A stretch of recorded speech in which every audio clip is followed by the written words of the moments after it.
Hello everyone, welcome back to my YouTube channel. And आज हम discuss करेंगे NCTE राष्ट्रीय अध्यापक शिक्षा परिषद। और ये आपका बहुत ही इम्पोर्टेंट टॉपिक है, आपके शैक्षिक प्रबंधन एवं प्रशासन सब्जेक्ट है जो second paper and DElEd fourth semester के एग्ज़ाम में ये क्वेश्चन आता ही है। इससे इम्पोर्टेंट क्वेश्चन, चाहे वो मल्टीपल चॉइस क्वेश्चन हुए या फिर अति लघु एक नंबर का क्वेश्चन, इससे आता ही है। तो एनसीटीई क्या होता है? National council for teacher education, इसको इंग्लिश में कहते हैं। हिंदी में आपका ये राष्ट्रीय अध्यापक शिक्षा परिषद होता है। ठीक है, तो आज हम इसको डिस्कस करेंगे। So let's get started. NCTE, जैसे मैंने पहले बता दिया आपको, एनसीटीई क्या होता है? National council for teacher education. अभी हमने लास्ट क्लास में, हमने प्रीवियस वीडियो में डिस्कस किया था NIOS। ये सब क्या है? ये सब राष्ट्रीय स्तर पर कार्य करने वाले अभिकरण हैं, संस्थाएं हैं जो राष्ट्रीय स्तर पर कार्य करती हैं। ओके, तो आज हम एनसीटी के बारे में पढ़ेंगे और इसको हिंदी में राष्ट्रीय अध्यापक शिक्षा परिषद कहते हैं। इससे क्वेश्चन आता है, इसमें बेसिकली 3 टाइप्स के क्वेश्चन आ सकते हैं। पहला तो इसका गठन कब हुआ, गठन, स्थापना, और इसके कार्य क्या होते हैं, किस कार्य के लिए इसकी स्थापना की गई। ये 3 क्वेश्चन हैं जो इससे एक नंबर के अति लघु क्वेश्चन में आ सकते हैं। तो राष्ट्रीय शिक्षा नीति 1986, नेशनल एजुकेशन पॉलिसी जो 1986 था, और उसके अधीन कार्य योजना में अध्यापक शिक्षा प्रणाली को सर्वथा दुरुस्त करने के पहले उपाय के रूप में अपेक्षित संसाधनों से युक्त राष्ट्रीय अध्यापक शिक्षा परिषद की कल्पना की गई थी। जो 1986 राष्ट्रीय शिक्षा नीति थी, उसमें इस परियोजना की बात की गई थी और इसके लिए राष्ट्रीय अध्यापक शिक्षा एक्ट लाया गया था, शिक्षा अधिनियम लाया गया था, जिसे 1993 जिसको 1993 कहते हैं, 1993। ओके, तो ये एक्ट है जो आया था इस टाइम। अभी इस टाइम स्थापना नहीं हुई है। इस टाइम जो एक्ट आया था वो था राष्ट्रीय अध्यापक शिक्षा एक्ट था। ठीक है, शिक्षा परिषद एक्ट था। फिर इसकी स्थापना कब की गई? अभी उसकी बात की गई थी राष्ट्रीय शिक्षा नीति में, और इसकी स्थापना जो की गई थी वो है 17 अगस्त 1995 को, यानी 1995। ये आप डेट अपनी कॉपी में नोट डाउन कर ले, इससे एक नंबर का क्वेश्चन जरूर आएगा आपके एग्ज़ाम में। तो 17 अगस्त 1995 को राष्ट्रीय अध्यापक शिक्षा परिषद यानी एनसीटीई की स्थापना की गई थी। ओके, ये आपका क्वेश्चन इससे आएगा। और ये संसद के एक अधिनियम के द्वारा इसकी स्थापना की गई थी, और जो अधिनियम था वो राष्ट्रीय शिक्षा परिषद अधिनियम था। जैसे मैंने बताया था कि 1993 में अधिनियम बनाया गया था, क्योंकि राष्ट्रीय शिक्षा नीति की बात की गई थी। राष्ट्रीय शिक्षा नीति में इसकी बात की गई थी, इस परियोजना की, तो एक एक्ट बनाया गया था। तो इस एक्ट के द्वारा, इस अधिनियम के द्वारा इसकी स्थापना की गई थी। ओके, तो जो आपको इम्पोर्टेंट चीज़ है वो है आपको ये डेट याद करना, 1995 में इसकी स्थापना हुई थी। और अधिनियम के अनुसार संपूर्ण भारत अध्यापक शिक्षा के नियोजित और समन्वित विकास को सुनिश्चित करना तथा अध्यापक शिक्षा के मानकों और मापदंडों को बनाए रखना एनसीटीई का प्रमुख उद्देश्य था। अब उद्देश्य भी आपका एक नंबर के क्वेश्चन में पूछा जा सकता है, एम्स ऑफ एनसीटीई।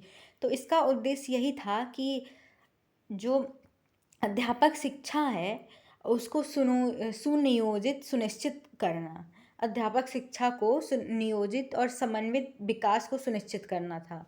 ठीक है, इसका उद्देश्य यही था, ताकि जो शिक्षक हो ये शिक्षा के मापदंडों को स्वीकार करे। मतलब एक शिक्षक बनने के लिए आपको विभिन्न प्रकार के मापदंडों से गुजरना पड़ेगा। लाइक आपका जो एग्ज़ाम होता है यूपी टेट, सी टेट, ये क्या आपको शिक्षक बनने की एक प्रक्रिया ही है। तो ये क्या एक स्टैंडर्ड है। तो एक स्टैंडर्ड बनाना और जो अध्यापक शिक्षा है उसको नियोजित और समन्वित करना, इसका एक उद्देश्य है। और एक और क्वेश्चन आएगा इससे कि एनसीटी का मुख्यालय कहाँ पे है। तो इसका क्वेश्चन का आंसर ये आपको ज़रूर देना है, क्योंकि आपको मैं बता रही हूँ। तो ये एनसीटी का मुख्यालय दिल्ली में है, तथा भोपाल, भुवनेश्वर, बंगलुरु तथा जयपुर में इसका 4 क्षेत्रीय समितियाँ हैं।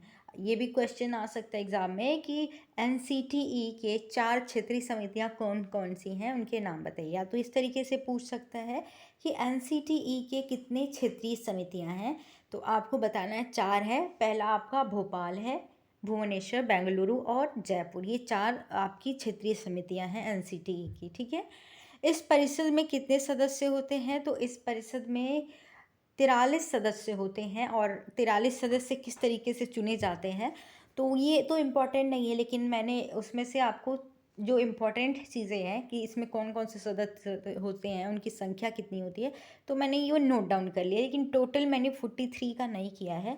तो पहले जो 3 सदस्य होते हैं वो आपके हैं, अध्यक्ष होते हैं, उपाध्यक्ष होते हैं और सचिव होते हैं, ठीक है। 3 सदस्य ये हो गए। फिर आपके शिक्षा शास्त्र विशेषज्ञ विशेषज्ञ सॉरी इसमें विशेषज्ञ में 4 आते हैं, ठीक है। फिर आपके 3 सदस्य होते हैं पूर्व प्राथमिक और प्राथमिक अ, शिक्षा विशेषज्ञ होते हैं, ठीक है। उसके बाद आपके 2 सदस्य औपचारिक एंड प्रौढ़ शिक्षा विशेषज्ञ होते हैं, ठीक है। फिर आपके जो प्राकृतिक विज्ञान, सामाजिक विज्ञान में 3 सदस्य होते हैं, ठीक है, जो इसके विशेषज्ञ होते हैं। फिर आपका एक इम्पॉर्टेंट चीज़ है, वो भी है कि इसमें लोकसभा के सदस्य होते हैं 2 और राज्यसभा के सदस्य होते हैं 1। एंड जो एनसीईआरटी के निदेशक होते हैं वो भी इसमें आते हैं, तो 1 सदस्य वो हो गए। और भारत सरकार का शिक्षा सचिव भी इसी में आते हैं, ठीक है। तो आपके टोटल 43 सदस्य हो गए। उसके बाद जो मोस्ट इम्पॉर्टेंट है आपका ये कि एनसीटी का कार्य या एनसीटी का गठन किस कार्यों के लिए किया गया था या एनसीटी के क्या कार्य है, ठीक है। तो अध्यापक शिक्षा के सभी विषयों पर सरकार की सलाह देना, न्यूनतम योग्यता निर्धारित करना और चयन प्रक्रिया के संबंध में सलाह देना, शिक्षक के चयन प्रक्रिया में सलाह देना और अध्यापक शिक्षा के सभी विषयों पर सरकार की सलाह देना इसका एक कार्य है। और अध्यापक शिक्षा पाठ्यक्रमों में प्रवेश, अवधि, पाठ्यक्रम परीक्षा आदि के संबंध में दिशा निर्देश करना भी इसका कार्य है। क्योंकि जो पाठ्यक्रम होते हैं ये एनसीटी जो मान्यता प्राप्त विद्यालय होते हैं इनके लिए निर्धारित करती है। और समय समय पे अगर नवीन चेंज भी किया जाता है, उसमें संशोधन भी इसके द्वारा किया जाता है पाठ्यक्रम में। उसके बाद बात करते हैं कि अध्यापक शिक्षा जो संस्थाएं होती हैं को प्रमाणित और अप्रमाणित करना होता है। जो विद्यालय होते हैं जैसे मान्यता प्राप्त की जाती है, विद्यालयों को मान्यता दी जाती है, वो एनसीटी द्वारा ही दी जाती है, ठीक है। और अध्यापक शिक्षा के क्षेत्र में अनुसंधान और नवाचार को प्रोत्साहन देना, मतलब ये है कि अध्यापक शिक्षा को प्रोत्साहित करने के लिए नए नए कार्यक्रमों का आयोजन भी एनसीटी ही कराती है। इसके बाद बात करते हैं कि शिक्षक प्रशिक्षकों के प्रशिक्षण व पर्यवेक्षण एवं मूल्यांकन करना। जो शिक्षक हैं, प्रशिक्षक है, उनका प्रशिक्षण का पर्यवेक्षण मतलब सुपरविज़न करना और एवेल्युएशन करना उनके टीचिंग का। फिर अध्यापक शिक्षा के लिए विभिन्न मानकों का निर्धारण करना और अनुसरण करना, कि एक स्टैंडर्ड सेट करना कि अध्यापक को इतनी एबिलिटी होनी चाहिए। जैसे कि आप UP TET CTET qualify करते हो, तो यूपी टेट सी टेट आपकी शिक्षक बनने की एक प्रक्रिया है और ये एक मापदंड है जिसको आपको क्लियर करना होगा, तभी आप शिक्षक बनोगे। तो इसी तरीके एनसीटी भी क्या करती है, विभिन्न मानकों का निर्धारण करती है। अध्यापक शिक्षा के व्यवसायिक को रोकने के उपाय करना तथा उसके सम्मान को बनाए रखना। इसका मतलब क्या है कि जो शिक्षा है वो व्यावसायीकरण ना होकर सर्वांगीण हो, मतलब आपके सर्वांगीण विकास करे, वो ऑल राउंड डेवलपमेंट करे। और शिक्षा टीचर के लिए एक व्यवसाय ना हो कि वो बस एक व्यवसाय समझ के अपनी प्रक्रिया करें। उनका एक उद्देश्य हो जो कि बच्चों की सर्वांगीण विकास का हो, ठीक है। तो ये आपका है कि उसका व्यवसायीकरण को रोकने का उपाय करना तथा उसके इस्तेमाल को बनाए रखना। शिक्षक शिक्षा के संबंधित सभी क्षेत्रों में शुल्क, छात्रवृत्ति का निर्धारण करने का कार्य भी इसी द्वारा किया जाता है। एनसीटी ही आपका ये निर्धारित करती है। और सभी शिक्षक संस्थाओं में समन्वय स्थापित करने का कार्य भी एनसीटी के द्वारा ही कराया जाता है, ठीक है। तो ये एनसीटी के कार्य होगा और इसका आप 1-2 क्वेश्चन आपके एग्ज़ाम में इससे आएंगे ही। उसके बाद बात करते हैं, इससे क्वेश्चन नहीं आता है लेकिन आप जान लीजिए कि क्या होता है। एनसीटी के द्वारा अध्यापक शिक्षा से संबंधित शोध पत्रिकाओं और जर्नलों का प्रकाशन किया जाता है। तो 3 प्रकार की यहाँ मैंने पत्रिकाएँ और जर्नल लिखी हैं। पहला तो अंतर्राष्ट्रीय जो इंटरनेशनल लेवल पे जर्नल लिखी जाती हैं, तो इसकी जो लैंग्वेज होती है वो इंग्लिश होती है, क्योंकि इंटरनेशनल लेवल पे होती है तो आपकी इंग्लिश जो एक ग्लोबल लैंग्वेज है।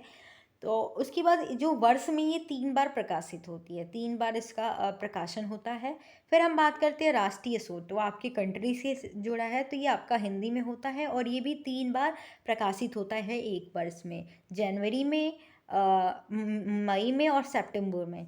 उसके बाद हम बात करते हैं राष्ट्रीय जर्नल की, तो ये हिंदी और इंग्लिश दोनों में इसकी लैंग्वेज होती है और ये भी 3 बार प्रकाशित होता है आपके 1 साल में, ठीक है? तो आपका ये ओवरऑल एनसीटी आज कवर होता है और नेक्स्ट वीडियो में हम एनसीईआरटी और जो राष्ट्रीय स्तर पर कार्य करने वाली अभिकरण हैं, उनको डिस्कस करेंगे। आई होप आपको ये वीडियो पसंद आई होगी एंड इस पीडीएफ की लिंक ये पीडीएफ आपको टेलीग्राम चैनल पे मिल जाएगी और टेलीग्राम चैनल की लिंक आपको अबाउट सेक्शन में मिल जाएगा। एंड आई होप आपको ये वीडियो पसंद आई होगी। अगर पसंद आती है तो प्लीज़ चैनल को लाइक करना, शेयर करना और सब्सक्राइब ज़रूर कर देना। Thank you.